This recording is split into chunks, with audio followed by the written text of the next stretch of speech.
I'm resistant to labels. When Stanley Kubrick told Nicole Kidman she wasn't a movie star.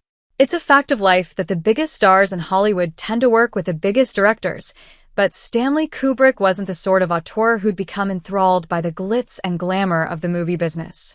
The meticulous maestro might be one of the greatest and most influential filmmakers to ever step behind the camera, but when he wasn't working, he wanted to be left alone. Kubrick could think of few things worse than the idea of celebrity, which may have subconsciously factored into his casting process. Kubrick helmed 13 features throughout his career, but star power was in relatively short supply. Whether or not he was intentionally sidestepping the baggage that comes with the most recognizable names in Tinseltown remains up for debate, but A-listers were never at the forefront of his thinking.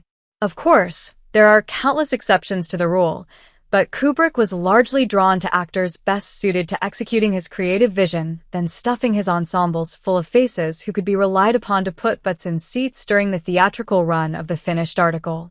Prior to his cinematic swan song, Kirk Douglas led Paths of Glory and Spartacus. Peter Sellers was in seminal form playing multiple characters in Dr. Strangelove, and Jack Nicholson delivered one of horror's most iconic turns in The Shining. Beyond that trio, superstars were in very short supply. Fear and Desire, Killer's Kiss, The Killing, A Clockwork Orange, Barry Lyndon, and Full Metal Jacket were populated by a combination of character actors and relative unknowns, and even James Mason's star was waning by the time he took top billing in Lolita. Whether it was by accident or design, Kubrick had his eyes open to the other side of Hollywood when he hired Tom Cruise and Nicole Kidman for Eyes Wide Shut. As the industry's marquee power couple, the pair couldn't go anywhere or do anything without being relentlessly hounded by the press and paparazzi. It was unlike anything Kubrick had ever experienced before, but even though their wattage couldn't be denied, the filmmaker didn't see either of them as being anything other than actors for hire who could do the job he wanted. By the time Eyes Wide Shut had started its arduous shoot, Kidman was a Golden Globe and Bafta-winning talent with blockbusters and box office hits like Days of Thunder, Batman Forever, The Peacemaker, and Practical Magic under her belt. However, not only did she question the very notion of what a movie star is, she revealed to The Guardian that Kubrick didn't believe it applied to her.